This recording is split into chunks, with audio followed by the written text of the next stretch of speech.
ஹல்லேலூயா. கர்த்தரிடத்திலிருந்து வருகிற எல்லாமே அது நன்மையாக தான் இருக்கும், சிறப்பாக தான் இருக்கும். எத்தனை பேர் விசுவாசிக்கிறீங்க?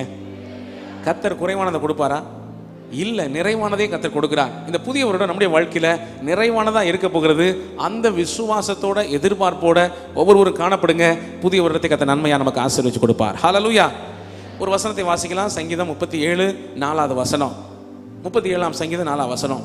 கர்த்தரிடத்தில் மனமகிழ்ச்சியாயிரு, அவர் உன் இருதயத்தின் வேண்டுதல்களை உனக்கு அருள் செய்வார். ஆமென். எல்லாரும் சேர்ந்து வாசிக்கலாமா? கர்த்தரிடத்தில் மனமகிழ்ச்சியாயிரு, அவர் உன் இருதயத்தின் வேண்டுதல்களை உனக்கு அருள் செய்வார். பக்கத்தில் உங்களை சொல்லி வாழ்த்த போறீங்க இந்த வசனத்தை. கர்த்தரிடத்தில் மனமகிழ்ச்சியா இருங்கள். ஆமா, அவர் உங்கள் இருதயத்தின் வேண்டுதல்களை உங்களுக்கு அருள் செய்வார். ஆமென். ஹல்லேலூயா. எத்தனை பேர் இந்த வார்த்தைக்கு சந்தோஷப்படுறீங்க? இந்த வசனம் புதிய வருடத்தில் நம்முடைய வாழ்க்கையில் நிச்சயமாய் நிறைவேற போகிறது. கர்த்தரிடத்திலே மனமகிழ்ச்சியா இரு. ஆமென். It's a command. இங்கிலீஷ்ல அழகா போடப்பட்டிருக்கு, delight yourself also in the Lord, he shall give you the desires of your heart. கர்த்தரிடத்திலே மன மகிழ்ச்சியா இருங்க. அப்ப சில பேர் கர்த்தரிடத்துல மன குறையா இருக்கிறாங்கன்னு அர்த்தம், அப்படிதானே? மன மகிழ்ச்சியா இல்ல.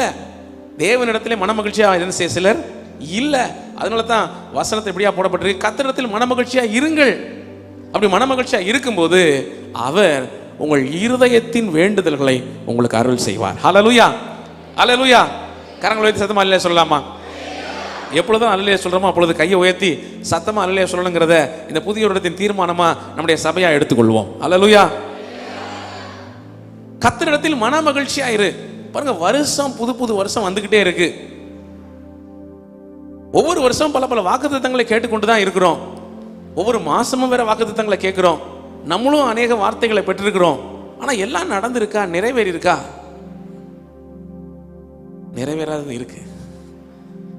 சில விண்ணப்பங்கள், வேண்டுதல்களை நம்ம ஒவ்வொரு வருடத்திலும் ஆண்டவத்தில் கேட்டிருக்கிறோம். ஆண்டவரும் நம்ம ஜெபிக்கும் போது பல வசனங்கள், வாக்குத்தத்தங்களை கர்த்தர் நம்ம கொடுக்கிறார். அப்ப அந்த வாக்குத்தத்தங்கள் நம்முடைய வாழ்க்கையில நிறைவேறுது, சில நிறைவேறாததும் இருக்குது. இந்த நிறைவேறாத காரியங்கள் இருக்கும்போது அது நமக்கு என்ன செய்யுதான்? சோர்வை உண்டாக்குதான். யோபு இப்படியா சொல்றாரு, my heart faints within me.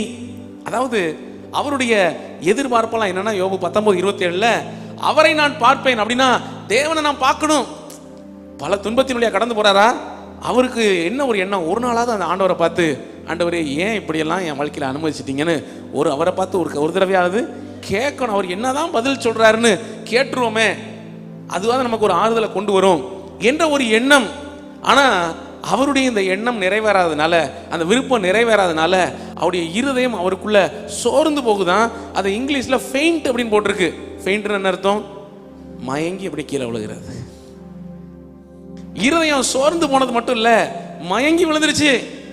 சீக்கிரமா தண்ணியை தெளிச்சு எழுப்பலன்னா சில நேரத்துக்கு ஒரேடியா மயங்கினால் மயங்கிறோம். என் இருதயம் சோர்ந்து போகிறது, மயங்கி விழுகிறது. காரணம் என்னன்னா, என்னுடைய விருப்பங்கள் நிறைவேறல, என்னுடைய விண்ணப்பங்கள் இன்னும் கேட்கப்படல, என் ஜெபங்களுக்கு இன்னும் பதில் கிடைக்கல, தேவன் சில ஆசீர்வாதங்களை கொடுக்கல, தாமதமாகி கொண்டிருக்கிறது. ஆண்டவர் இந்த புதிய வருடத்தில் சொல்றாரு, கர்த்தரிடத்தில் மன மகிழ்ச்சியா இருங்கள், உங்க இருதயத்தின் விருப்பங்கள் எல்லாம் அவர் நிறைவேற்ற வல்லவராக இருக்கிறார். ஹல்லேலூயா. delight yourself in the Lord. கர்த்தரிடத்தில் மன மகிழ்ச்சியா என்ன செய்யுங்க? இருங்க. அப்பொழுது நம்முடைய விண்ணப்பங்கள், வேண்டுதல்கள் எல்லாவற்றையும் கர்த்தர் நிறைவேற்ற, ஆமென், செய்து முடிக்க அவர் வல்லவராக இருக்கிறார். ஹல்லேலூயா. வாக்கு பண்ணின வாக்குத்தத்தங்கள், ஆசீர்வாதங்கள் நிறைவேறல. ஆனா ஒன்றை புரிந்து கொள்ளுங்க, கர்த்தர் நிறைவேற்றாமல் இருக்கவில்லை. இதுவரைக்கும் பழைய ஏற்பாட்டில் நம்ம பார்த்துருக்கிறோம், புதிய ஏற்பாட்டிலையும் நம்ம பார்த்துருக்கிறோம், ஏன் நம்முடைய வாழ்க்கையிலுமே பார்த்துருக்கிறோம். எத்தனையோ வாக்குத்தத்தங்களை, அற்புதங்களை ஆண்டவர் நிறைவேற்றி இருக்கிறார். ஆபிரகாமுக்கு வாக்கு பண்ணினார், நிறைவேற்றினார். ஈசாக்குக்கு வாக்கு பண்ணினார், நிறைவேற்றினார். ஈசாக்கு சொல்றாரு, நீ இந்த தேசத்திலே இரு, நான் உன்னை ஆசீர்வதிப்பேன். நீ என்ன செய்யற? ஒரு பஞ்சம் வந்த உடனே, ஒரு குறைவு வந்த உடனே ஆபிரகாம் எகிப்துக்கு போன மாதிரி ஈசாக்கும் போலான்னு நினைக்கிறாரு, பிளான் போடுறாரு, பெட்டியை கட்டுறதுக்கு ஆயத்தப்படுத்துறாரு. ஆண்டவர் பேசுறாரு, நீ இந்த தேசத்திலேயே இரு, நான் உன்னை ஆசீர்வதிப்பேன். பஞ்சம்னு பயந்து ஓடாத, குறைவு வந்துருமே நினைச்சு நீ கலங்கி ஓடாத, கர்த்தர் உன்னை ஆசீர்வதிப்பார். அந்த பஞ்ச காலத்துல அந்த ஈசாக்கை 100 மடங்காய் கர்த்தர் ஆசீர்வதிச்சார். ஹல்லேலூயா. வாக்குத்தத்தத்தை நிறைவேற்றினார். அப்புறம் யாக்கோபுக்கு நிறைவேற்றினாரா? நிறைவேற்றினார். அந்த யாக்கோபு ஒரு நாள் ஜெபிக்கிறார், ஆண்டவரே, நான் வெறும் மனிதனாய், கோலும் கையுமாய், தனி மனிதனாய் போகிறேன், என்னை ஆசீர்வதித்து என்னை சுகமாய் இங்கே திரும்பி வர பண்ணுங்க. கர்த்தர் அப்படியே திரும்பி வர செய்தார், சுகமாய் ஆசீர்வதித்தார், நன்மையா வழிநடத்தினார். அப்புறம் அன்னாளின் ஜெபத்தை கேட்டார், ஆகாரின் ஜெபத்தை கேட்டார், சாலமோனின் ஜெபத்தை கேட்டார், ஞானத்தை கொடுத்தார். இப்படியே பைபிள்ல பல பேரை சொல்லிட்டே போலாம். வாக்குத்தத்தங்களை நிறைவேற்றினார், விண்ணப்பங்களுக்கு பதில் கொடுத்தார், நன்மையாக அவர்களை ஆசீர்வதித்தார். பைபிள்ல ஒரு சரித்திரத்தை வாசிக்கிறோம். நெகேமியா அப்படிங்கிற அந்த தேவ மனிதனுடைய வாழ்க்கையின் காலகட்டத்தில் இஸ்ரவேல் ஜனங்கள் அவங்க பாபிலோன்ல அடிமையா இருக்கிறாங்க. இங்கே கொஞ்சம் ஜனங்கள் அங்கே எருசலேமில் இருக்கிறாங்க, இஸ்ரவேல் தேசத்தில் இருக்கிறாங்க. அநேகம் பேர் அங்கே பாபிலோன் தேசத்துலாம் இருக்கிறாங்க. அப்படி இருக்கிற காலகட்டத்தில் ஒரு நாள் அந்த எருசலேமிலேருந்து சில பேர் அங்கே அந்த சூசான் அரண்மனைக்கு என்ன செய்கிறாங்க, வர்றாங்க. அப்போ இந்த நெகேமியா அன்போட கருத்தோட விசாரிக்கிறாங்க, நம்ம ஊர் எப்படி இருக்கு, ஜனங்கள் எப்படி இருக்கிறாங்க. அப்போ அவங்க சொல்கிறாங்க, அவங்க நிலைமை பரிதாபமாக இருக்குது, அங்கே இருக்கிற நிலைமை ரொம்ப மோசமாக இருக்குது, அலங்கா இடிஞ்சு கிடக்கு, ஏன்னா ஆலயம் உடஞ்சி கிடக்கு, ஜனங்கள்லாம் இந்த சண்டையில் நடக்கிற அந்த யுத்தத்தில் இருக்கிற பகுதியில் காட்டுறாங்க பாருங்க. பாதி வீடு உடஞ்சிருக்கும், ஏதோ ஒரு ரூம் மட்டும் உடையாமல் முழுசாக இருக்கும். அந்த ஒத்த ரூமில் மக்கள் நினைச்சுவாங்க வாழுவாங்க. அவங்க வீடு தான் பாதிக்கு மேலே வீடு இடிஞ்சு உடஞ்சி கிடக்கும், மீதி இருக்கிற கொஞ்சம் சரியாக இருக்கிற பகுதியில் தான் வாழ்ந்து. இப்படி தான் அந்த எருசலேமின் ஜனங்கள் வாழ்ந்துக்கிட்டு இருக்காங்க. அவங்களுடைய நிலைமை ரொம்ப பரிதாபத்துக்குரியதாக இருக்குது. இதை கேட்டபோது நெகேமியாவுக்கு கண்ணீரே வந்துருச்சு. ஏன் தேசம், ஏன் நகரம் இப்படி இருக்குதா, பாழாக்கப்பட்டு கிடக்குதா? அப்புறம் இவர் ஜெபம் பண்ணி கர்த்தருடைய கிருபையை பெற்று ராஜாவின் அனுமதியை பெற்று அங்கே போய் அங்கே அலங்கத்தை கட்டுறாரு. கட்டி முடிச்சு அந்த நாளில் எல்லா ஜனங்களும் சந்தோஷத்தில் அழுகிறாங்க. அப்போ அவர் சொல்றாரு, அழாதீங்க, சந்தோஷப்படுங்க. நெகேமியா 8ஆம் அதிகாரம் 10ஆம் வசனத்தை வாசிங்க. நெகேமியா 8:10. பின்னும் அவன் அவர்களை நோக்கி, நீங்கள் போய் கொழுமையானதை புசித்து மதுரமானதை குடித்து ஒன்றுமில்லாதவர்களுக்கு பங்குகளை அனுப்புங்கள். இந்த நாள் நம்முடைய ஆண்டவருக்கு பரிசுத்தமான நாள், விசாரப்பட வேண்டாம், கர்த்தருக்குள் மகிழ்ச்சியாய் இருப்பதே உங்களுடைய பலன் என்றான். ஆமென். எல்லாரும் அந்த கடைசி வார்த்தை சேர்த்து சொல்லலாமா? கர்த்தருக்குள் மகிழ்ச்சியாய் இருப்பதே உங்களுடைய பலன். இப்ப பல காரியங்களை செஞ்சு அந்த அலங்கத்தை கட்டி முடிக்கங்களையும் ரொம்ப பாடுபட்டு ஒரு வழியா கட்டி முடிச்சிட்டோன்னு நினைக்கும் போது அந்த கடந்து வந்த பாதைகளை நினைச்சு அவங்க சந்தோஷப்பட முடியாம அழுகிறாங்க. சந்தோஷப்பட வேண்டிய நேரம் தான், ஆனா சந்தோஷப்பட முடியாம அழுகிறாங்க. நெகேமியா சொல்றாரு, இல்ல இல்ல, விசாரப்படாதீங்க, சோர்ந்து போகாதீங்க, கவலைப்படாதீங்க, துக்கப்படாதீங்க. இந்த நாள் நீங்க சந்தோஷமா இருக்க வேண்டிய நாள். ஹல்லேலூயா. கர்த்தருக்குள் மகிழ்ச்சியா இருப்பதே உங்களுடைய பலன். For the joy of the Lord is your strength. புதிய வருடத்தை துவங்கி இருக்க நமக்கு ஆமென், என்ன பலன்? கர்த்தருக்குள் மகிழ்ச்சியா இருப்பதே நம்முடைய பலன். ஹல்லேலூயா. அதைத்தான் வசனத்தின் இந்த வாக்குத்தத்தத்தில் பார்க்கிறோம். கர்த்தரத்தில் மன மகிழ்ச்சியா இரு. அது எப்படின்னா தொடர்ந்து நம்ம பார்க்க போறோம் பாருங்க. அவர்கள் அதுக்கப்புறம் பாருங்க திரும்பி சொல்றாரு, மிகுந்த சந்தோஷம் 17ஆம் வசனத்தில் வாசிக்கிறோம், அவர்களுக்கு உண்டாயிருந்தது. ஹல்லேலூயா. பல வருடங்களாய் மகிழ்ச்சியை காணாமல் துக்கத்தை சந்தித்துக் கொண்டிருந்த அந்த ஜனங்களுக்கு அன்றைய தினம் சந்தோஷம் உண்டாச்சு. இந்த புதிய வருடத்திலும் கூட கர்த்தர் நம்மை இப்படியாக ஆசீர்வதிக்க அவர் சித்தமுள்ளவராக இருக்கிறார். ஹல்லேலூயா, ஹல்லேலூயா. இந்த வசனத்தை தியானித்து ஆயத்தப்படுத்தி கொண்டிருக்கும் போது இங்கிலீஷில் ஒரு டிரான்ஸ்லேஷனில் நான் வாசித்தேன், எனக்கு ரொம்ப சந்தோஷமா இருந்துச்சு. என்ன அப்படி போட்டிருக்குன்னா அந்த வசனம், ஏன்னா அவர் உன் இருதயத்தின் வேண்டுதல்களை நிறைவேற்றுவான் இருக்கு. இதை இங்கிலீஷில் ஒரு டிரான்ஸ்லேஷன் இப்படியா போடப்பட்டிருக்கு, he will give you the desires and secret petitions of your heart. இருதயத்தின் விருப்பம் மட்டும் இல்ல, ரகசிய விண்ணப்பங்களை நிறைவேற்றுவாரா? அது என்னங்க ரகசிய விண்ணப்பம்? சில காரியங்கள் நம்முடைய உள்ளத்தில் இருக்கும், நம்மளே கூட அதுக்காக ஜெபம் பண்ணியிருக்க மாட்டோம், ஜெபிக்கவும் மறந்த சில காரியங்கள். இதுக்கெல்லாம் ஜெபம் பண்ணணும் அப்படின்னு ஒருவேளை நினைச்சிருந்திருக்கலாம். இதுக்காக நம்ம ஆண்டவரை கேட்கணும், பாரப்படணும், ஜெபிக்கணும், உபவாசிக்கணும், காத்திருக்கணும்னு ஒருவேளை நினைச்சிருந்திருக்கலாம். ஆனா செய்ய மறந்திருப்போம். சீக்ரெட் பெட்டிஷன்ஸ் அல்லது சில விண்ணப்பங்களை நம்ம யார்ட்டையுமே சொல்லாமல் இருந்திருக்கலாம், சொல்ல முடியாமல் இருந்திருக்கலாம். பாருங்க, எல்லாத்தையும் நம்ம என்ன செய்ய முடியாது, சொல்ல முடியாது. சில காரியங்களை மனைவிட்டையும் கூட ஷேர் பண்ண முடியாது. சில காரியங்களை உங்கள் கணவர்கிட்ட கூட என்ன செய்ய முடியாது, சொல்லவும் முடியாது. உங்கள் பிள்ளைகள்கிட்ட சொல்ல முடியாது, நண்பர்கள்ட்டையும் சில நேரத்தில் சொல்ல முடியாது. சீக்ரெட் பெட்டிஷன்ஸ், ரகசிய விண்ணப்பங்கள் சில இருக்குதா? இருக்குதுங்க. ஆமா, சில நேரங்களில் ஏதாவது சில கடினமான காரியங்கள் வழியாக கடந்து போகும்போது நான் இப்படியாக நினைப்பேன், இது எப்படி மனைவிட்ட சொல்றது, சொன்னா வருத்தப்படுவாளே, ஏன்னா சொன்னா நம்மளாவது மனசுக்குள்ள வருத்தப்படுவோம், அவங்க அழுது குமிப்பாங்களே, என்ன செய்யறது, சரி சொல்ல வேண்டாம், நம்மளே என்ன செய்வோம், ஆண்டவர்கிட்ட சொல்லிடுவோம். சீக்ரெட் பெட்டிஷன், உள்ளத்தை பாரப்படுத்துகிற சில காரியங்கள், ஆனா யார்ட்டையும் நம்ம சொல்ல முடியல. கர்த்தர் இந்த நாளிலே நிறைவேற்றுவார். ஹல்லேலூயா. உங்க கர்த்தரிடத்தில் மன மகிழ்ச்சியா இருங்கள். அதைத்தான் நான் இன்னைக்கு வசனத்தை சொல்ல போறேன். மனமகிழ்ச்சியா இருக்கிறது எப்படிங்கிறத வசனத்தை பார்க்க போறோம். அப்படி கர்த்தருக்குள்ள மனமகிழ்ச்சியா இருங்க. கர்த்தர் உங்களுடைய எல்லா விண்ணப்பங்களையும் வேண்டுதல்களையும் விருப்பங்களையும் நிறைவேற்றி இந்த வருடத்திலே மகிழ்ச்சியா நிரப்ப போகிறார். ஹல்லேலூயா. கர்த்தரிடத்துல மனமகிழ்ச்சியா இருங்க அப்படின்னா தேவனிடத்திலே, தேவ சமூகத்திலே, தேவ பிரசன்னத்திலே மனமகிழ்ச்சியாக இருங்கள். இப்ப மகிழ்ச்சியின் ஆதாரம் என்ன? சோர்சஸ் ஆஃப் ஜாய் என்னது? ரெண்டு காரியத்தை சொல்றேன் பாருங்களேன். சில பொருட்கள் அல்லது சில காரியங்கள் நடக்கும்போது நமக்கு சந்தோஷம், அது ஒரு விதம். எப்படி சொல்லலாம்? ஒருவேளை உங்களுக்கு போனஸ் கிடைச்சிருந்தா சந்தோஷம், ஒருவேளை சம்பளத்தில் இன்க்ரிமெண்ட் கிடைச்சிருந்தா மகிழ்ச்சி, அல்லேலூயா. ஆமா, பொங்கல் தொகுப்பு கிடைச்சிருந்துச்சுன்னா அல்லேலூயா. பொங்கல் பரிசு பணம் கிடைச்சிருந்துச்சுன்னா மகிழ்ச்சி. அதை இன்னும் அறிவிக்காம இருக்கிறது சில பேருக்கு வருத்தம்.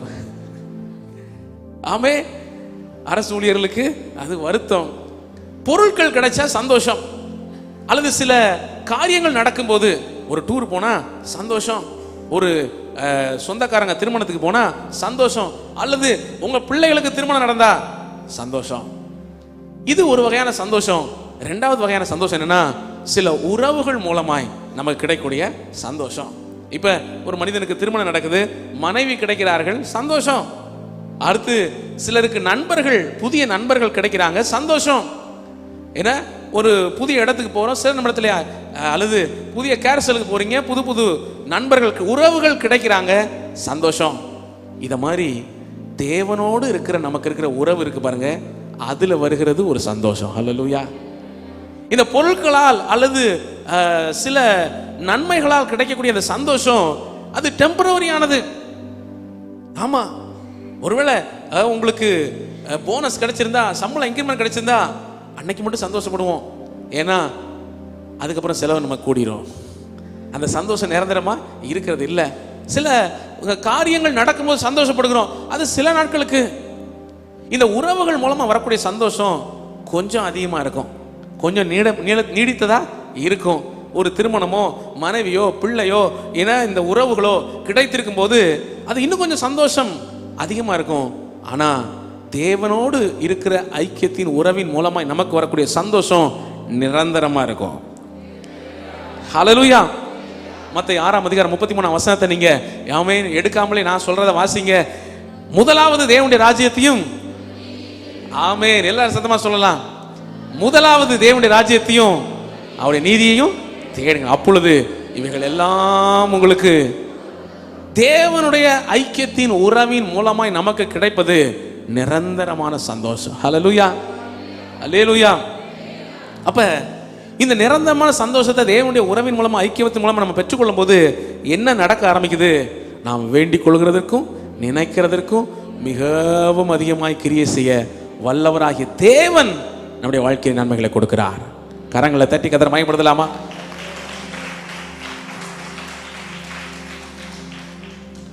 கர்த்தரிடத்தில் இப்படி மனமகிழ்ச்சியா இருங்கள் அப்படின்னு நம்ம சொல்லும்போது, சிலர் அந்த தேவனோடு இருக்கிற அந்த உறவிலே மகிழ்ச்சியா இருக்கிறத முக்கியப்படுத்தாம, நான் சொன்ன மாதிரி சில பொருட்கள், சில காரியங்கள், அவைகளின் மேல மனமகிழ்ச்சியா இருக்க ஆரம்பிச்சிடுறாங்க. அதைத்தான் தவறான மனமகிழ்ச்சி அப்படின்னு நம்ம சொல்லலாம். பாருங்களேன், ஆதாம் ஏவாள் ஏதேன் தோட்டத்தில் இருக்கும்போது சந்தோஷமா இருந்தாங்க. எதனால? தேவனோடு இருந்த ஐக்கியத்தின் மூலமாய், உறவின் மூலமாய். ஹல்லேலூயா. ஏன்னா வசனத்தில் வாசிக்கிறோம், பகலின் குளிர்ச்சியான வேளையிலே தேவன் வந்து தோட்டத்திலே உலாவினார். அவங்க மகிழ்ச்சியா இருந்தாங்க. எப்படி மகிழ்ச்சி? அந்த தேவனோடு பேசி கொண்டிருந்தாங்க, தேவன் அவர்களோடு பேசி கொண்டிருந்தார். அந்த தேவனோடு இருந்த ஐக்கியத்தின் மூலமாய், நட்பின் மூலமாய், உறவின் மூலமாய் அவங்க வாழ்க்கையில ரொம்ப சந்தோஷம், ரொம்ப மகிழ்ச்சி இருந்துச்சு.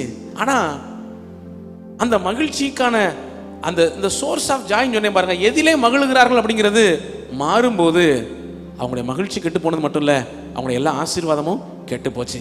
எப்படி சொல்லலாம்? இந்த ஏவாள் பாருங்க, அந்த ஏதேன் தோட்டத்தில் அந்த நன்மை தீமை அறியத்தக்க விருட்சத்தின் பழத்தை பார்த்தாங்களாம். சாத்தான் வந்து சொல்றான், என்ன சொல்றான், நீ இந்த பழத்தை புசிச்சா தேவர்களை போல மாறிடுவ, உன் கண்கள் திறக்கப்படும், உன் வாழ்க்கையே மாறிடும், நீ ஓஹோன்னு உயர்ந்திருவ, தேவனுக்கு சமமா என்னென்னமோ கதை விட முடியுமோ எல்லாம் சொல்றான். இதுக்கப்புறம் இந்த ஏவாள் அந்த பழத்தை பார்க்குறாங்க. அப்ப என்ன சொல்லப்பட்டிருக்குன்னா, அது பார்வைக்கு இன்பம். அதாவது இந்த மகிழ்ச்சிங்கிறதுக்கு இங்கிலீஷ்ல சொல்லப்பட்ட டிலைட்ங்கிற அதே வார்த்தை இந்த பழத்தை பார்க்கும்போது அவங்களுக்கு இருந்துச்சான். அதை வார்த்தை ரொம்ப ஆச்சரியமா இருக்கு. It was delight to the eyes. பார்க்கறதுக்கே அப்படி இன்பமா இருந்துச்சான். தமிழ்ல பார்வைக்கு இன்பம் போட்டிருக்கு, ஆனா பார்வைக்கு அப்படியே மகிழ்ச்சியா இருந்துச்சான். பாருங்களேன், தேவனுடைய ஐக்கியத்தில் உறவில மகிழ்ந்து கொண்டிருந்தவங்க வேற சில காரியத்தில் மகிழ ஆரம்பிச்சாங்க, மகிமையை இழந்து போனாங்க, ஆசீர்வாதத்தை இழந்து போனாங்க. அப்ப இன்னைக்கு நம்முடைய மகிழ்ச்சி கர்த்தருக்குள்ள இருக்கட்டும், கர்த்தர் மேல இருக்கட்டும், அவரோடு இருக்கிற ஐக்கியத்திலே உறவிலே நம்முடைய மகிழ்ச்சி நிறைவா இருக்குமானா நிச்சயமாய் இருதயத்தின் விண்ணப்பங்களை வேண்டுதல்களை கர்த்தர் கொடுத்து நம்முடைய வாழ்க்கையில ஆசீர்வதிப்பார். ஹல்லேலூயா. கர்த்தரத்துல மகிழ்ச்சியா இருப்பது எப்படி? ஆமென். 5 குறிப்புகளை வசனத்துல சொல்ல போறேன், கேளுங்க, குறித்து கொள்ளுங்க, புதிய இடத்துல செயல்படுத்துங்க. கர்த்தர் நம்முடைய வாழ்க்கையில நிறைவான மகிழ்ச்சியை கொடுப்பாராக. ஆமென். இந்த பைபிள் முழுவதில் நீங்க பாத்தீங்கன்னா ஒரு மனிதன், ஒரு தேவ மனிதன் இதுக்கு ரொம்ப ஆப்டான எக்ஸாம்பிளா இருக்கிறார். அது யாருன்னு பார்த்தா தாவீது தான். தாவீது கடந்து போன பாதைகள் எல்லாம் அப்படி ஒரு துன்பமான பாதை, அப்படி ஒரு வேதனையான பாதை. ஆனா கர்த்தருக்குள்ள மனமகிழ்ச்சியா இருங்கள்னு சொல்றதும் இருக்கிறதும் அதை நினைச்சு பாடுறதும் அவர் தான். அல்லேலூயா. ரொம்ப துன்பத்தின் வழியா கடந்து போன மனுஷன், ஆனா எப்படி கர்த்தருக்குள்ள மகிழ்ச்சியா இருந்தாரு. நம்ம பாருங்களேன், பல நேரத்தை சொல்லுவோம், ஒருவன் சந்தோஷமா இருந்தால் சங்கீதம் பாட கடவன். நான்லாம் துக்கமா இருக்கேன்ப்பா, என்னால் எனக்கு பாட்டும் வராது, ஜெபமும் வராது. யாராவது பாடுங்க, யாராவது பாடி எனக்குள்ள உற்சாகத்தை கொண்டு வாங்க. அப்படித்தான் சில பேர் நினைச்சுவாங்க. பல நேரத்தில் ஆண்டுடைய சமூகத்தில் அல்லது மற்ற நேரங்களில் இருக்கிறாங்க. நானே பல துக்கத்தில் இருக்கேன், நானே பல சஞ்சலத்தில் சோர்வில் இருக்கிறேன். இந்த தாவீது அத்தனை துன்பத்தின் வழியாக கடந்து போன மனுஷன் கர்த்தரிடத்திலே மகிழ்ச்சியா இருக்கிறார். அதனால அவருடைய வாழ்க்கையில் தான் சில எக்ஸாம்பிள் பார்க்க போறோம், எப்படி கர்த்தரிடத்துல மனமகிழ்ச்சியாய் இருப்பது. முதல் குறிப்பு என்னன்னா, தேவ சமூகத்திலே மனமகிழ்ச்சியா இருங்க. சங்கீதம் 122 1ஆம் வசனத்தை நீங்க வாசிச்சு பாருங்க. இப்படியாக சொல்லப்பட்டிருக்கு. வாசிக்கலாம். சங்கீதம் 122 1. கர்த்தருடைய ஆலயத்துக்கு போவோம் வாருங்கள் என்று எனக்கு அவர்கள் சொன்னபோது மகிழ்ச்சியா இருந்தேன். ஆமென். எல்லாரும் சொல்லுங்க, மகிழ்ச்சியா இருந்தேன். அல்லேலூயா. இந்த ஆலயத்துக்கு காலையில சீக்கிரமே எழுப்பி வர்றது எத்தனை பேருக்கு மகிழ்ச்சியா இருந்துச்சு? அல்லேலூயா. ஆணுடைய சமூகத்தில் உட்கார்ந்து இருக்கிறது எத்தனை பேருக்கு மகிழ்ச்சியா இருக்குது? அல்லேலூயா. ஆமென், ஆமென், ஆமென். உலகத்தில் எவ்வளோ பேர் கிடைக்காத மகாபிரிய ஸ்லாக்கியமாக இந்த நாளிலே ஆலயத்திலே ஆணுடைய சமூகத்தில் நாம் காணப்பட்டு கொண்டிருக்கிறோம். கர்த்தரிடத்தில் மகிழ்ச்சியா இருக்கிறது. கர்த்தருடைய ஆலயத்துக்கு போவோம் வாருங்கள் என்று எனக்கு அவர்கள் சொன்னபோது மகிழ்ச்சியா இருந்தேன்.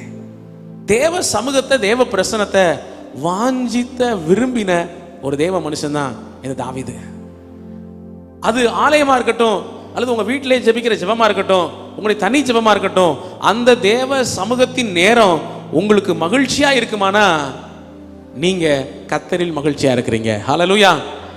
அப்படி நம்ம கர்த்தருக்குள் மகிழ்ந்து இருக்கும்போது கர்த்தர் நம்முடைய இருதயத்தின் விருப்பங்கள், விண்ணப்பங்கள், ரகசிய விண்ணப்பங்கள் எல்லாவற்றையும் கேட்டு நிச்சயமாய் பதில் தருவார். ஹல்லேலூயா. கர்த்தருடைய ஆலயத்தை நினைக்கும் போது அவங்களுக்கு சந்தோஷம். அதனால தான் 84ஆம் சங்கீதம் 10ஆம் வசனத்துல இப்படியாக சொல்லப்பட்டிருக்கு, 1000 நாளை பார்க்கிலும் உமது பிரகாரங்களில் செல்லும் ஒரே நாள். ஆமா, ஒரு நாள்னு சொல்லல, ஒரே நாள். அப்படின்னா நான் ஒரு நாள் வாழ்ந்தா போதும், அதை தேவ சமூகத்தில் வாழ்ந்தா போதும். 1000 நாள் அடுத்த இடத்துல இருக்கிறத விட என் வாழ்க்கையில ஒரே ஒரு நாள் தான் இருக்குதுன்னு சொன்னா அந்த ஒரு நாளை நான் தேவ சமூகத்தில் செலவிட விரும்புகிறேன். அல்லேலூயா. 1000 நாளை பார்க்கிலும் உம்முடைய பிரகாரங்களில் செல்லும் ஒரே நாள் நல்லது. ஆகாமிய கூடாரங்களில் வாசமா இருப்பதை பார்க்கிறோம். ஆகாமிய கூடாரம்னா என்னங்க? பொழுதுபோக்கு இடங்கள், பொழுதுபோக்கு அம்சங்கள். இந்த காலகட்டத்தில் பொழுதுபோக்குக்கான இடங்கள் ஏராளமாக என்ன செய்யுது இருக்குது. பீச் இருக்குது, பார்க் இருக்குது, அப்புறம் பொருள் காட்சி இருக்குது. அல்லேலூயா. அது மாதிரி ஏதோ தீம் பார்க் இருக்குது, பல பல மகிழ்ச்சிக்குரிய இடங்கள். ஆமாம், இன்னும் உலகத்தாருக்கு சொல்ல போனால் தியேட்டர் இருக்குது. அல்லேலூயா. பல இடங்கள் இருக்குது. இவர் சொல்றாரு, அந்த எல்லா மகிழ்ச்சிக்குரிய இடத்தில் இருப்பதை பார்க்கிறோம், தேவனுடைய ஆலயத்தின் வாசல் படியில் காத்திருப்பதையே நான் பெருசா நினைக்கிறேன். ஹல்லேலூயா. ஏன் வாசப்படியில் அவர் காத்திருக்கிறாரு? இன்னும் ஆராதனைக்கு ஆலயம் திறக்கப்படல, அடைச்சிருக்குது. ஆனாலும் நான் போய் வாசல்ல உட்காந்துக்கிட்டு இருக்கேன். ஹல்லேலூயா. என்ன ஒரு வாஞ்சை பாருங்க. தேவ சமூகத்தை குறித்து, தேவ பிரசன்னத்தை குறித்து அவருக்கு என்ன ஒரு நாட்டம் பாருங்களேன். இந்த புதிய வருடத்தில் நாமும் அப்படியாக ஆண்டுடைய சமூகத்தை அதிகமாய் வாஞ்சிக்க, ஆமேன், அவருடைய சமூகத்தை நாட தீர்மானிப்போமானா இந்த புதிய வருடத்தில் மகிழ்ச்சி நிறைவாய் கரை புரண்டு ஓடும். Hallelujah, hallelujah. Delight in God's presence. தேவ சமூகத்தில் நீங்க மகிழ்ச்சியா இருங்க. அப்பொழுது ஆமேன், உங்க வாழ்க்கையில கர்த்தர் சகல விண்ணப்பங்களையும் கேட்டு நிறைவேற்றி உங்க வாழ்க்கையில ஆசீர்வாதத்தை கர்த்தர் கட்டளையிடுவார். ஹல்லேலூயா. இரண்டாவது, கர்த்தரிடத்தில் மனமகிழ்ச்சியா இருப்பது எப்படி? கர்த்தருடைய வேதத்திலே பிரியமா இருங்க, மகிழ்ச்சியா இருங்க. ஹல்லேலூயா, ஹல்லேலூயா. கர்த்தருடைய வேதத்திலே மகிழ்ச்சியாக இருங்க. 119 சங்கீதம் 92 வசனத்தை வாசிக்கலாம். சங்கீதம் 119:92. உமது வேதம் என் மன மகிழ்ச்சியா இராதிருந்தால் என் துக்கத்திலே அழிந்து போயிருப்பேன். ஆமா, ஆரம்பத்திலே சொன்னனே, மிக பாடுகள் வழியா, உபத்திரத்தின் வழியா கடந்து போன மனிதன் தான் சங்கீதக்காரன் தாவீது. அவர் சொல்றாரு, உம்முடைய வேதம் என்ன மகிழ்ச்சியா இல்லாமல் இருந்திருந்தா நான் என்னைக்கோ அழிந்து போயிருப்பேன், அமிழ்ந்து போயிருப்பேன், என் துக்கத்திலே அமிழ்ந்து போயிருப்பேன். அத்தனை துக்கங்கள், பாடுகள், உபத்திரங்கள் வந்தாலும் அவருடைய வசனம் மகிழ்ச்சியை கொடுக்கறதா இருக்குது. ஹல்லேலூயா, ஹல்லேலூயா. நீங்க துக்கமா இருக்கக்கூடிய நேரத்தில் என்ன செய்றீங்க? உங்க துக்கத்தை மாற்றுவதற்கு, உங்க துக்கத்தை சமாளிக்கிறதுக்கு, அதுல இருந்து மீண்டு வர்றதுக்கு என்ன செய்றீங்க? வேதத்தை வாசிங்க, கர்த்தருடைய வார்த்தையை நீங்க வாசிங்க. இந்த கர்த்தருடைய வார்த்தை நம்ம வாழ்க்கையில உயிர் மீழ்ச்சியை கொண்டு வரும். ஹல்லேலூயா. உங்களுடைய வேதம் என் மன மகிழ்ச்சி. இந்த கர்த்தருடைய வார்த்தையை வாசிக்க வாசிக்க வாசிக்க அது மன மகிழ்ச்சியா நம்முடைய உள்ளத்துல மாறுதுங்க. ஆமா, பாருங்க, ஆண்டவர் பாடுகளே, உபத்திரங்களே, துன்பங்களே இல்லாத ஒரு வாழ்க்கையை தருவேன்னு யாருக்கும் வாக்கு பண்ணலைங்க. இந்த உலகத்திலே உங்களுக்கு உபத்திரம் உண்டு அப்படின்னு தான் சொல்லியிருக்கிறாரு. அப்ப இந்த புதிய வருடத்துல எந்த கஷ்டமும் வராதா? சில கஷ்டங்கள் வரத்தான் செய்யும், பாடுகள் வரத்தான் செய்யும், உபத்திரங்கள் இருக்கத்தான் செய்யும். ஆனா அந்த உபத்திரவத்தின் மத்தியிலே வேதத்தை வாசித்து கர்த்தரிடத்தில் மகிழ்ச்சியா இருங்க. நீங்கள் எல்லா துக்கங்களையும் கடந்து ஜெயித்து தேவனுடைய நன்மையை சுதந்திரிப்பீங்க. ஹல்லேலூயா. இந்த சங்கீதக்காரன் அப்படிதான் சொல்றாரு. அவருடைய வார்த்தை தான் எனக்கு சந்தோஷம், அவருடைய வார்த்தை தான் எனக்கு மகிழ்ச்சி, அவருடைய வார்த்தை தான் என்னை உயிர்ப்பிக்கிறது, அவருடைய வார்த்தை தான் என்னை உற்சாகப்படுத்துகிறது. ஹல்லேலூயா.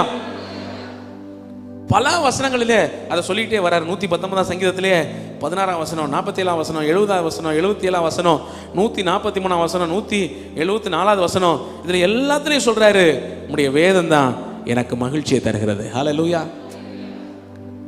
இந்த வேதத்திலே மகிழ்ச்சியா இருந்து பழகி இருக்கிறீங்களா? இருந்து பழகி இருக்கிறீங்களா? தினமும் கருத்தோடு அதை வாசிங்க, வேத வசனத்தை வாசிங்க. கடந்த வருடத்தை நீங்க எத்தனை அதிகாரம் வாசிக்கிறீங்களோ அதுல ஒரு அதிகாரத்தையாவது இந்த புது வருடத்துல கூட்டிக் கொள்ளுங்க. கொஞ்ச நாளைக்கு முன்னாடி ஒரு ஜெப நேரத்தை ஏற்படுத்தினேன், குடும்ப ஜெபம் அப்படின்னு சொல்லி ஒரு நாள் முந்தி வச்சிருந்தோம். இந்த புது வருஷத்துல கூட அதை வச்சா நல்லதுன்னு நினைக்கிறேன். ஞாபகம் இருக்குதா? 2 வருஷத்துக்கு முன்னாடி வச்சோன்னு நினைக்கிறேன். ஒரு ஃபேமிலி ப்ரேயர் டைம் அப்படின்னு சொல்லி எல்லாம் குடும்பமா உட்காந்து என்ன செய்யுங்க, நாங்கள் ஜெபம் நடத்துறது இருக்கட்டும், நீங்களா உட்காந்து என்ன செய்யுங்க, ஜெபம் பண்ணுங்க. கணவன் மனைவி பிள்ளைகளா உட்காந்து உங்க குடும்பத்துக்காக ஜெபம் பண்ணுங்க. அதே போல இடையில 1 மணி நேரமும் நம்ம டைம் கொடுத்தேன். எல்லாம் உட்காந்து ஒரு குறிப்பிட்ட வேத பகுதியை வாசிச்சு முடிங்க. கர்த்தர் உள்ளத்தில் பேசுகிறத ஒரு குறிப்பு எடுங்க அப்படின்னு சொன்னேன். பலரும் அந்த கூட்டம் முடியும் போது சொன்னாங்க, ரொம்ப ஆசீர்வாதமா இருந்துச்சு. ஏன்னா நான் எதுவுமே நடத்தலை, பிரசங்கம் பண்ணலை, அவரவராக உட்காந்து ஜெபம் பண்ணி வேத வசனத்தை வாசிங்கன்னு சொன்னேன். அதில் முடிவில் எல்லாருக்கும் ஆசீர்வாதம். இந்த வேத வசனம் அது ஜீவ வார்த்தை. ஹல்லேலூயா. அது ஜீவ வார்த்தை. அது நம்ம வாழ்க்கையில நிச்சயமா ஆசீர்வாதத்தின் நன்மையும் மாற்றத்தையும் கொண்டு வருங்கிற சந்தேகம் இல்லை. நம்முடைய உள்ளத்தில் எத்தனை கவலை, பாரங்கள், துன்பங்கள் இருந்தாலும் இந்த வேத வசனத்தை வாசிக்கும்படி நீங்க உட்கார்ந்தீங்கன்னா, வாசித்து முடிச்சு எழும்பும்போது உங்கள் கவலை மாறி இருக்கும், துக்கங்கள் மாறி இருக்கும். தேவனுடைய வார்த்தையும் கிருபையும் உங்களை தேற்றி தைரியப்படுத்தி விசுவாசத்தை கொடுத்திருக்கும். ஹல்லேலூயா. வேதத்தை கருத்தோட வாசிங்க, தியானிங்க. ஆமென். உங்களுக்கு ஒரு ரகசியத்தை சொல்றேன். இந்த புது வருஷத்துல உங்க வாழ்க்கை சக்சஸா இருக்கணுமா, நீங்க செய்யற எல்லாமே வாய்க்கணுமா, அதுக்கு ஒரே வழி, வேதத்தை வாசிங்க, கருத்தா வாசிங்க, அதிகமா வாசிங்க, ஆழமா வாசிங்க. அது என்னங்க ஆழமா வாசிக்கிறது?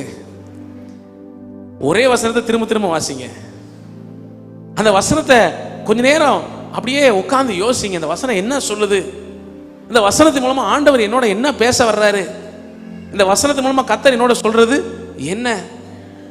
இந்த வசனத்தை கேட்கிறேன் நான், இதுல நான் என்ன கடைபிடிக்கணும், என்ன செயல்படுத்தணும், அல்லது கர்த்தர் இந்த வசனத்தின் மூலம் என்னோட பேசுகிறது என்ன? அதுதான் ஆழமா வாசிக்கிறது, அதாவது அதை தியானிக்கிறது. அப்படி செய்வோமானா இந்த வசனத்தின் வார்த்தைகள் நம்முடைய வாழ்க்கையில நிச்சயமான ஆசீர்வாத நன்மையை தருங்கிறதுல சந்தேகம் இல்லை. ஹல்லேலூயா.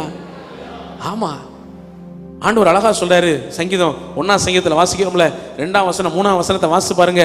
கர்த்தருடைய வேதத்தில் பிரியமாயிருந்து, ஆமா மனப்படமா சொல்லியிருந்தா நல்லது. கர்த்தருடைய வேதத்தில் பிரியமாயிருந்து இரவும் பகலும் அவருடைய வேதத்தின் மேல் தியானமாயிருக்கிற மனுஷன் பாக்கியவான். அல்லேலூயா. ஆமா, அப்படியாக இந்த வேத வசனத்தின் வார்த்தைகள் மேல தியானமா இருங்க. அப்படி தியானமா இருக்கும்போது என்ன நடக்குதான்? அடுத்த வசனத்திலேயே அவன் ஆசீர்வாதத்தை போட்டிருக்கிறார்.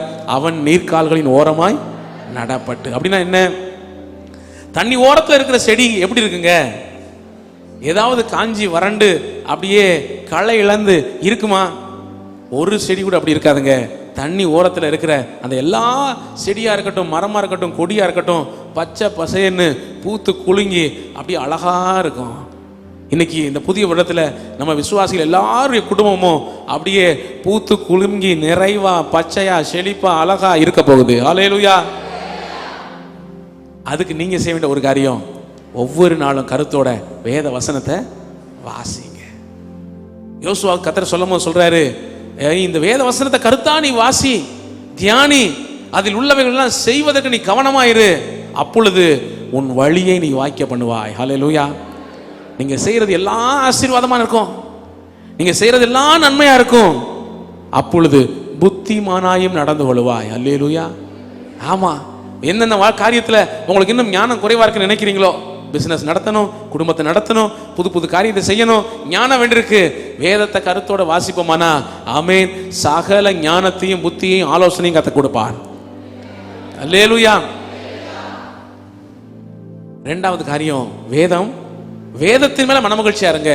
கர்த்தர் உங்கள் காரியங்களை எல்லாம் வாய்க்க பண்ணி ஆசீர்வதிப்பார். மூணாவது, கர்த்தரில் மகிழ்ந்திருங்க. அப்படின்னா என்ன? கர்த்தரில் மகிழ்ச்சியா இருக்கிறவங்க நன்மை செய்வார்கள். 37ஆம் சங்கீதத்தில் 3ஆம் வசனத்தை நீங்க வாசித்து பாருங்க. கர்த்தரை நம்பி நன்மை செய், தேசத்தில் குடியிருந்து சத்தியத்தை மேய்ந்துகொள்.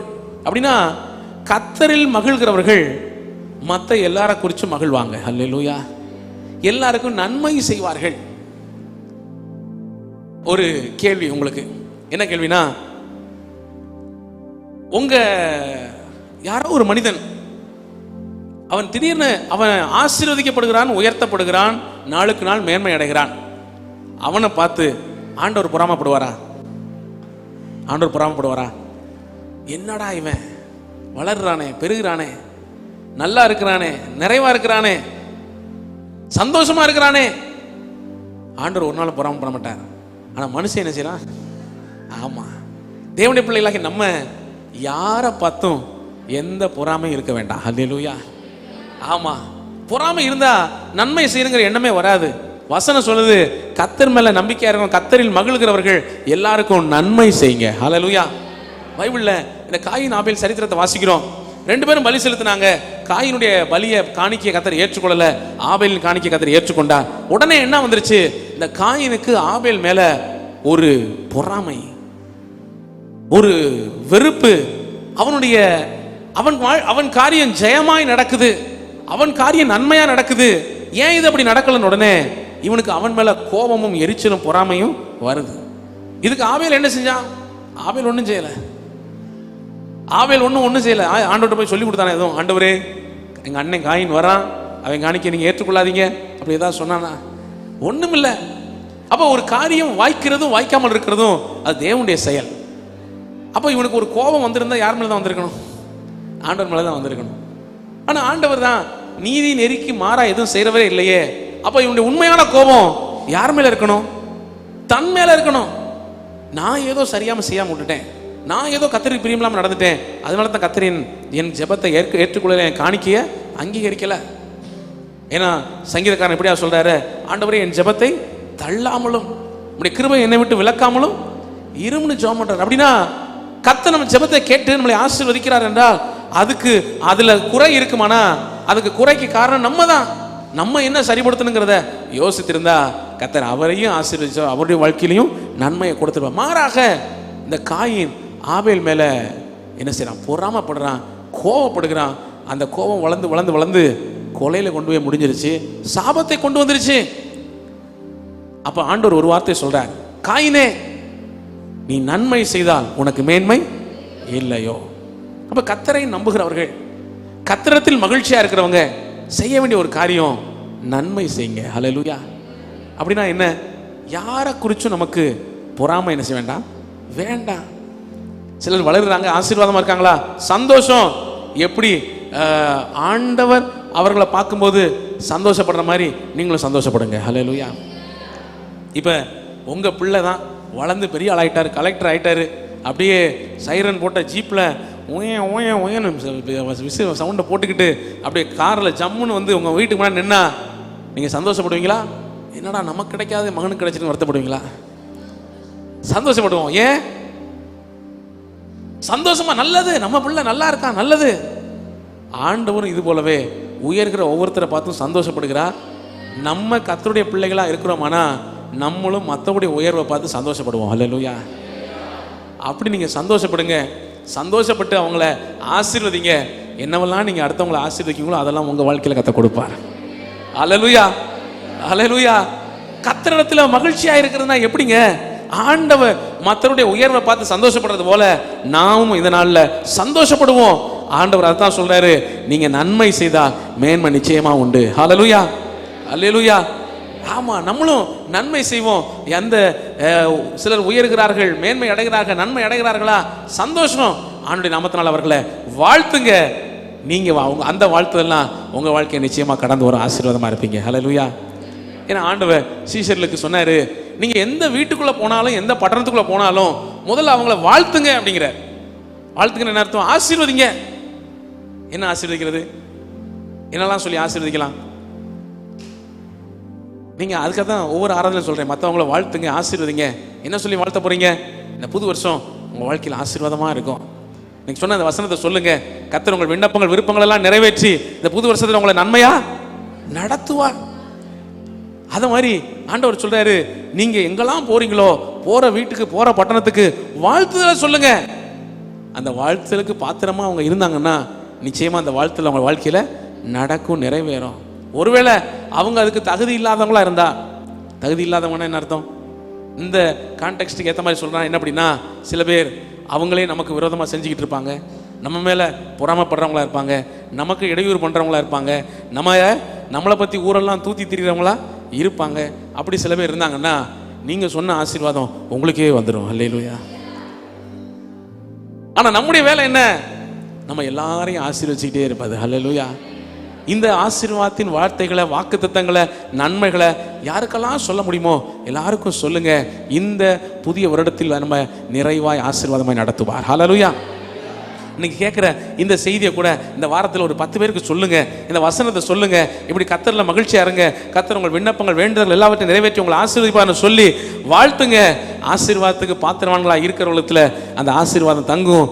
அதை சொல்ற உங்களுக்கும் அது ஆசீர்வாதமா வந்து முடியும். ஹல்லேலூயா. 4வது ஒரு காரியத்தை சொல்ல போறேன். கர்த்தரை சார்ந்து கொள்கிறவர்கள் மகிழ்ச்சியா இருக்க முடியும். கர்த்தரிடத்தில் மனமகிழ்ச்சியா இருங்கன்னா எப்படிங்க? கர்த்தரை சார்ந்து கொள்ளுங்க. Depend upon God. 37 சங்கீதம் 5 வசனத்தை வாசிங்க. சங்கீதம் 37:5. உன் வழியை கர்த்தருக்கு ஒப்புவித்து அவர் மேல் நம்பிக்கையா இரு, அவரே காரியத்தை வாய்க்க பண்ணுவார். ஆமென். எல்லாரும் இந்த வசனத்தை சேர்ந்து சொல்லலாமா? உன் வழியை கர்த்தருக்கு ஒப்புவித்து அவர் மேல நம்பிக்கையாயிரு, அவரே காரியத்தை வாய்க்க பண்ணுவார். உங்க வழியை கர்த்தருக்கு ஒப்பு கொடுத்துருங்க. ஒவ்வொரு நாளும் காலையில எழும்பி அந்த நாள் முழுசும் பல்வேறு காரியங்களை செய்ய நீங்க தீர்மானம், திட்டம் வச்சிருப்பீங்க, ஷெட்யூல், ப்ரோக்ராம்ஸ் இருக்கும். ஒவ்வொரு நாளும் கர்த்தர்ட்ட சொல்லுங்க, ஆண்டவரே என்னென்ன காரியங்கள்லாம் செய்ய வேண்டியிருக்கப்பா, உங்க உதவி, உங்க கிருபை எனக்கு வேணும். நீங்க கேட்டு பாருங்க, ஆண்டவர் நம்மளை அற்புதமாய் நடத்துகிறத நீங்கள் அனுபவத்திலே பார்க்க முடியும். ஆமா, எந்தெந்த காரியங்கள்லாம் உங்களுக்கு கடினமா இருக்குதோ, கடினமான காரியமோ லேசான காரியமோ எல்லாத்துக்கும் கர்த்தரை சார்ந்து கொள்ளுங்க. ஆமா, அப்படித்தான் பாருங்க. இந்த யாக்கோபு கூட ஜோன் சொல்றாரு, ஆண்டவரே அறியாத நாட்டுக்கு போறேன், அறியாத தேசத்துக்கு போறேன், எங்க போறேன், யாரை சந்திக்க போறேன், என்ன செய்ய போறேன், எதுவுமே எனக்கு தெரியாது. நீங்க என் கூட வாங்க, நீங்க என் கூட இருங்க, என்னை நன்மையா ஆசீர்வதிங்க, என்னை பத்திரமா கொண்டு வாங்க. ஜோம் பண்ணார் பாருங்க. அதை கடைசியில் சொல்றாரு. அவங்க மாமாட்ட பேசும்போது ஒரு நாள் சொல்றாரு, என் தகப்பனுடைய தேவன் எனக்கு துணையாக இல்லாமல் இருந்திருந்தால் நீர் என்னைக்கோ என்னை வெறுமையா அனுப்பி விட்டிருப்பீர். அல்லேலூயா.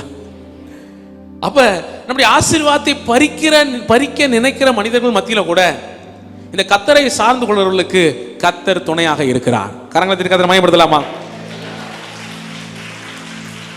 உன் வழியை கர்த்தருக்கு ஒப்புவித்து அவர் மேல் நம்பிக்கையாயிரு.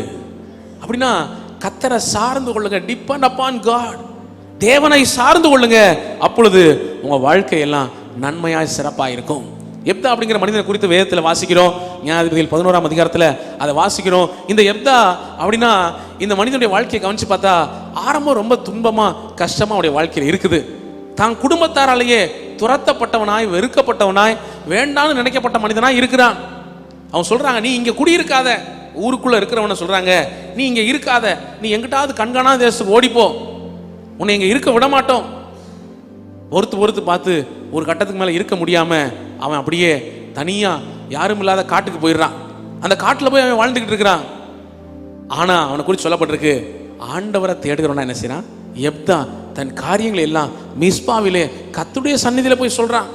ஒவ்வொரு நாளும் சொல்லியிருப்பான், ஆண்டவரே அண்ணன் தம்பியெல்லாம் துரத்தி அடிச்சிட்டாங்க, அப்பா என்னை கவனிக்கல, என் நம்பிக்கை நீங்க தான் ஆண்டவரே, என் உதவி நீங்க தான் அப்பா.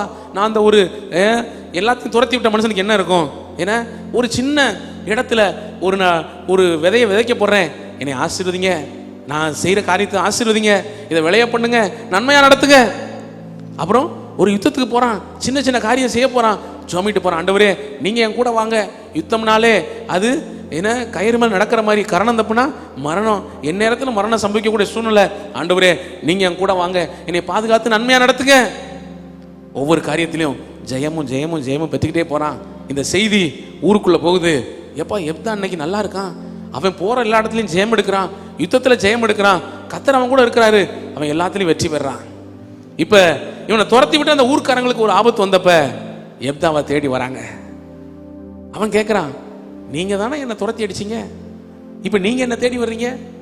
அவன் சொல்கிறாங்க, இல்லை நீ வந்து எங்களுக்காக யுத்தம் பண்ணணும். அவன் சொல்கிறான், நான் யுத்தம் பண்ணுறது சரிதான், என்ன உங்கள் மேலே தலைவனாக வைப்பீங்களா, அல்லது உங்கள் தேவைக்கு மட்டும் என்னை பயன்படுத்திட்டு என்னைய தூக்கி எறிஞ்சிருவீங்களா? அவன் சொல்கிறாங்க, இல்லை கர்த்தர் முன்னாடி உனக்கு ஆணையை சிக்கிறோம், கண்டிப்பாக யுத்தத்தில் ஜெயம் எடுத்துட்டா உன்னைய தலைவனாக வைப்போம். அப்பையும் ஆண்டோட சமூகத்துக்கு ஓடுறான், ஆண்டவரே ஒரு பெரிய காரியம் வந்திருக்கு, ஆமென், பெரிய யுத்தம் நடக்க போகுது, இதுக்கு நான் தான் போக வேண்டியிருக்கு, நீ என் கூட வாங்க, என்னை ஜெயமாக நடத்துங்க. அப்படியே ஜெபம் பண்ணிட்டு போறார் பாருங்க, கர்த்தர் ஜெயத்தை கொடுக்கிறார். ஹல்லேலூயா. என் நம்பிக்கையின் காரணம் நீரே, என் வாழ்வின் அர்த்தமும் நீரே, என்னை ஆளுகை செய்பவர் நீரே, உம்மை புகழ்ந்து பாடிடுவேனே. ஹல்லேலூயா. ஆண்டவரை சார்ந்து கொள்ளுங்க. எல்லா காரியத்திலும், பெரிய காரியமோ சிறிய காரியமோ, ஆமென், எந்த காரியமோ, அது ஆவிக்குரியதோ பூமிக்குரியதோ உங்களுக்குரியதோ பிள்ளைகளுக்குரியதோ பிசினஸ், எந்த காரியமா இருந்தாலும் ஆண்டவரை பிடிச்சுக்கோங்க. ஏசப்பா நீங்க தான் எனக்கு எல்லாம், நீங்க தான் என் நம்பிக்கை, நீங்க தான் எனக்கு உதவி செய்யணும் சொல்லிட்டீங்கன்னா அவ்வளவுதான், ஆண்டவர் களத்தில் இறங்கிடுவார். ஹல்லேலூயா. அவர் அதைத்தான் எதிர்பார்த்துட்டு இருக்காரு. என் மகன் என்னைய சொல்ல மாட்டானா, என்ன என் மகன் என்னைய கூப்பிட மாட்டானா, அவனை என்னை உதவிக்கு அழைக்க மாட்டானா? நம்ம கூப்பிட்டோம்னா அவர் வந்து இறங்கி சகல காரியத்தை செய்வார். ஹல்லேலூயா. கர்த்தரை சார்ந்து கொள்ளுங்க. உங்களுக்கு ஒவ்வொரு காரியத்திலும் மகிழ்ச்சியும் ஜெயமும் நிச்சயமா கிடைக்கும். நிறைவாக 5ஆவதாக ஒரு காரியத்தை பார்க்க போறோம். கர்த்தருக்கு காத்திருங்க, மகிழ்ச்சியை சுதந்திரிப்பீங்க. ஹல்லேலூயா. காத்திருங்க அப்படின்னா கர்த்தரின் நேரத்துக்காக காத்திருங்க. Hallelujah. Wait for God's timing. கர்த்தருக்காக காத்திருங்கல்ல, கர்த்தருடைய நேரத்துக்காக காத்திருங்க. சங்கீதம் 37 7ஆம் வசனத்தையும் 9ஆம் வசனத்தையும் வாசிக்கலாம். கர்த்தரை நோக்கி அமர்ந்து அவருக்கு காத்திரு, காரிய சித்தியுள்ளவன் மேலும் தீவினைகளை செய்கிற மனுஷன் மேலும் எரிச்சலாகாதே. பொல்லாதவர்கள் அறுப்புண்டு போவார்கள், கர்த்தருக்கு காத்திருக்கிறவர்களோ பூமியை சுதந்தரித்துக் கொள்வார்கள். ஆமென். கர்த்தருக்கு காத்திரு, அல்லது காத்திருக்கிறவர்கள் சுதந்தரித்துக் கொள்வார்கள். அப்படின்னு இந்த வசனத்தில் வாசிக்கிறோமே, இதனுடைய அர்த்தம் என்ன? கர்த்தருடைய நேரத்துக்காக காத்திருங்க. Hallelujah. Wait for God's timing. பாருங்க, நம்முடைய டைம் ஒன்று இருக்குது, தேவனுடைய டைம் என்ன செய்யுது ஒன்று இருக்குது. ஆனால் அந்த தேவனுடைய டைம் வந்து அது ரொம்ப கரெக்டாக இருக்கும், ரொம்ப பெர்ஃபெக்டாக இருக்கும், ரொம்ப சரியாக இருக்குதும். ஆனால் நம்முடைய டைம்னா நம்ம என்னென்னா, நம்ம ஒரு பிளான் வச்சுருப்போம், இந்த பிளான் படி எல்லாம் நடக்கணும்னு நம்ம அவசரப்படுவோம். இது இந்த காலத்தில் இது நடந்துடணும். ஆனால் God has a different plan. ஆண்டவருக்கு ஒரு திட்டம் இருக்குது. அந்த திட்டத்துக்காக நம்ம காத்திருப்போமானா அவர் ரொம்ப அழகா பெர்ஃபெக்டா சூப்பரா நம்ம வாழ்க்கையை நடத்தி செல்வார். ஹல்லேலூயா. இஸ்ரவேல் ஜனங்கள் வனாந்திர பயணம் முழுசி முடிச்சு கானானுக்கு பக்கத்தில் வந்துட்டாங்க. யோர்தானை கடந்தா கானான் தான். யோசிச்சு பாருங்களேன், 40 வருஷம் காத்திருந்தது இந்த கானானுக்காகத்தான். இத்தனை காலம் அவங்க பிரயாணப்பட்டது, அந்த பிரயாணத்தில் பல கஷ்ட நஷ்டங்களை சந்திச்சது இந்த கானானுக்காகத்தான். கானானு பக்கத்தில் வந்தாச்சு. உடனே நம்ம என்ன நினைப்போம்? வேகமா போவோம், கொஞ்சம் கஷ்டப்பட்டு பாடுபட்டுனாலும் வேகமா இந்த ஆசீர்வாதத்தை சுதந்திரித்துக் கொள்ளுவோம். ஆனா யோர்தான் கிட்ட வந்தோடனே கர்த்தர் சொல்றாரு, 3 நாள் காத்திருங்க அப்படிங்கிறாரு. என்னங்க இது என்ன இந்த சின்ன பிள்ளைய ஏமாத்தின மாதிரி இருக்கே. நம்மளை ஆசை காட்டி பக்கத்தில் வரைக்கும் கூட்டி வந்துட்டு இப்போ பொறுமையாக காத்திருங்கிறாரே. நமக்கு அந்த அந்த கடைசி நேரம் இருக்கு பாருங்க, அந்த காத்திருக்கிற அந்த கடைசி நேரங்கள் அது நமக்கு ரொம்ப டெம்டேஷனாக இருக்கும், ரொம்ப சோர்வாக இருக்கும். ஏன்னா அதாவது பல்வேறு நன்மைகளை ஆசீர்வாதங்களை ஜனங்கள் தவற விடுகிற நேரம் எதுனா அந்த லாஸ்ட் மினிட் தான். இன்னும் கொஞ்சம் பொறுமையாக இருந்திருந்தா சுதந்திரத்திருக்கலாம், இன்னும் கொஞ்சம் பொறுமையாக இருந்திருந்தா தேவனுடைய நன்மையை பெற்றிருக்கலாம், இன்னும் கொஞ்சம் பொறுமையாக இருந்திருந்தா அந்த உயர்வை பெற்றிருக்கலாம். அந்த லாஸ்ட் மினிட்ல என்ன செஞ்சிருவாங்க? Give up. அவங்க விட்டுருவாங்க. இதுக்கு மேலே பொறுமை இல்லை, நமக்கு இதுக்கு மேலே நம்பிக்கை இல்லை, இதுக்கு மேலே எனக்கு காத்திருக்க முடியாது, அவ்வளவுதான், நம்பிக்கையெல்லாம் முடிஞ்சு போச்சு. இல்லை, பூமியை சுதந்திரிக்கணும்னா பொறுமையோட காத்திருங்க. ஹல்லேலூயா. ஆண்டவர் ஆபிரகாமுக்கு சொன்னாரு கானான் தேசத்தை சுதந்திரிப்பாயின்னு. ஆனால் அதுக்காக 430 வருஷம் காத்திருக்க வேண்டியது இருந்துச்சு. நமக்கு அவ்வளோ நாளாக ஆண்டவர் சொல்லலை, ஆனாலும் சில நாட்கள் காத்திருக்க வேண்டியது இருக்குது. கர்த்தர் குறிச்ச அந்த நாட்கள் அது 430 வருஷமோ அல்லது 4 நாளோ அல்லது இங்கே நம்ம பார்க்குறோம் 3 நாளோ, சில நாட்கள் காத்திருக்கணும். அந்த நாட்கள் கர்த்தருடைய பிரசன்னத்தில் காத்திருக்கணும். ஹல்லேலூயா. அவருடைய சமூகத்தை நம்ம காத்திருக்கணும். Wait for God's timing. தேவனுடைய நேரத்துக்காக நம்ம காத்திருப்போம்னா அந்த ஆசீர்வாதத்தை நன்மையாய் சிறப்பாய் முழுமையாய் நம்ம சுதந்திரித்துக் கொள்ளலாம். ஹல்லேலூயா. கர்த்தரிடத்தில் மன மகிழ்ச்சியா இருங்க.